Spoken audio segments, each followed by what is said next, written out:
what you're looking at here, you're looking at our 55 Buick hood. And if you remember, we went ahead and replaced on the lower side, back side of it, we replaced the latch panel inside the hood. Now, this vehicle had a lot of hail damage, so at one time or another, somebody replaced this hood on it. The hail damage must have been too bad to fix, so that's good for us because we don't have to do all the body work that it took if it had hail damage.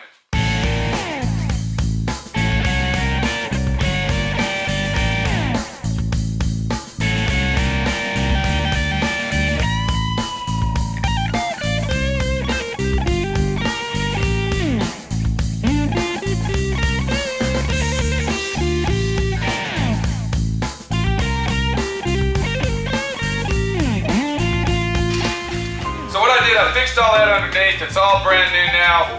You saw how it was done. What I'm doing, this is actually DP Epoxy, PPG brand DP Epoxy primer on here. And when we stripped all this to bare metal, that's the first thing I do is I go ahead and put everything in epoxy primer so it doesn't rust. You can see that the metal looks real good. All the bare metal spots look real good. And this hood's been sitting in epoxy primer for approximately 3 years out in my shed, okay? So what I'm doing now, okay, this is very important, okay, is that I went ahead and dry sanded my epoxy primer with 80 grit, okay, because I want a nice, good, solid surface for my primer and everything else to stick. And then what I'm going to do is I'm taking my Scotch Brite and all I'm doing is roughing that up, see? Wherever I see dark black spots, I'm just going over it and roughing it. Now what else that's doing? A Scotch Brite is a very, very handy item, okay? Now Scotch Brites are actually a sanding pad, okay? You can clean with them with water. You can scuff your item down, get it ready for, you know, if you find any imperfections and you don't want to use sandpaper and get sand dust everywhere, you can always use a red Scotch Brite to scuff it down. Now I've actually used okay, red and gray Scotch Brites for sanding a car for paint, believe it or not. Now, if a guy comes to my shop, which I don't do these type of paint jobs anymore, but I used to do, I call them quickie paint jobs, scuff and paint, you know, in and outs, whatever you want to call them. Okay, I used to get it in, I'd scuff it down, okay, you know, get it ready to paint, tape it off. But I'd always go over it with a Scotch Brite to ensure, because a Scotch Brite, okay, I mean, it's real flexible, and it's got pores in it, okay, do you see what I'm saying? All right, it's very important to use the Scotch Brite if you're gonna do that type of paint job. And to ensure on a situation like this, it's always good to use it just to make sure that everything is in uniform condition. You don't have no, see how easy that fits down in there, watch it. See there, all right?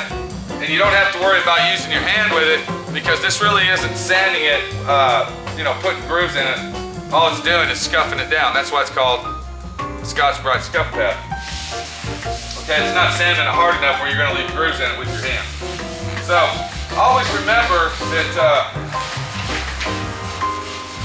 it's very important on this type of restoration to make sure that the surface is thoroughly done right. Because when you're doing a job like this, you do not want that fucking owner to come back and say, hey, why is the paint peeling off the corner of my hood? You didn't do something right. Or, hey, I gave you this much money and, you know, something's wrong here, blah, blah, blah, blah, blah, okay? You see what I'm saying? So it's always important to always remember. So if we look at it at a closer view, you'll see that all the bodywork's been done. This was a very, very excellent shaped hood, okay? And on most cars of this age, that's what you're gonna get. There was no rust down in this area here. That's usually where these type of cars rust, because once again, the water comes down and it settles down inside there and it stays in the corners, okay? There was, that wasn't even a dent, it just had some like waves from the factory or some waves from maybe me spot welding that piece on there. That can happen, see? That can happen that, you know, you might get some imperfections in it. And, what's up? What are you doing today? Packing up eBay stuff. Yeah. Well, I'll tell you what, eBay ain't paying much, but it's paying something. You know what I'm saying? Yeah. Ain't like it was 5 years ago, that's for sure.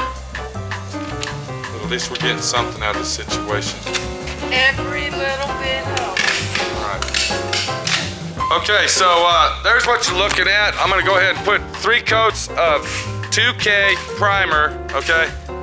And it's gonna be very well laid down. It's good weather out today. That's another thing. When you paint a car, it all has to do with the weather, okay? And the weather right now is about 87 degrees at 9:30 in the morning. So the primer ought to go on that very well. Let me get back, there you go. The primer ought to lay down good, and I shouldn't have a lot of orange peel where I won't have to have a lot of sanding. Now this car will be wet sanded. You might have seen some videos where I dry sand stuff. This will be a wet sand job. Okay, if you look right here, the primer went down very, very nice. It laid down smooth. And while the primer is still a little bit tacky, what I'm gonna do is I'm gonna use the light. See, I'm using the light that comes into the door, and I'm gonna go ahead and follow the light everywhere that I go and see if I can find any imperfections or small, minute dents that we didn't get out, okay? And I see something here, I think that'll be okay. So I'm using the light and I'm following it to find any imperfections on there. And I got my magic marker right here. Okay, now I do see a couple little small dings.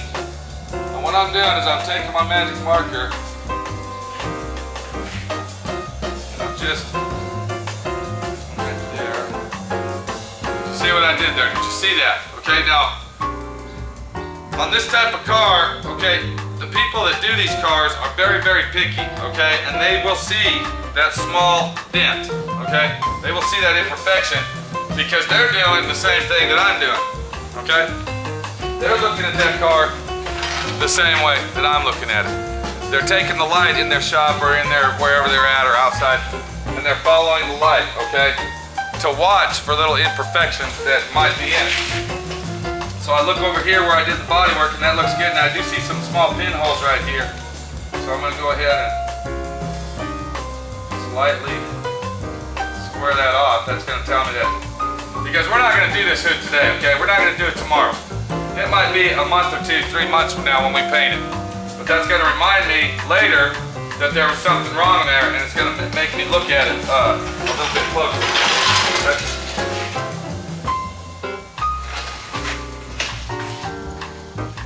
And then of course over here where we welded it, we got some little small pinhole. I'm gonna go ahead. There were 2 small dings here. I don't know what they're for. Someone said something on it. Who gives a fuck what was wrong with it? You know what I'm saying? Who really gives a rat shit? Who cares how the dent got there? Who cares if it might be a hail dent? I don't give a fuck. But it's got to be fixed. Plain and simple. That's how it is. Okay? That's all I see on it. I got this over here and I got that right there. So there you go. Alright, this hood is ready to paint, plain and simple. This is Pete, SWRNC, Southwest Rod Custom, Louisville, Texas, aka Dallas, Texas, last suburb on the north side before you get to Denton. Thank you very much, and see you later. Now we got to get back on our fenders and do the outside of our fenders. We've already done the inside of them, now we got to do the outside again, clean up all the body work that we did to them, reprime them, and they're ready to paint. Then we bring the Buick back over here and fit all the body parts on there like it should have been done before we even painted it. So that's the way it goes. And getting the primer right there, son of a bitch.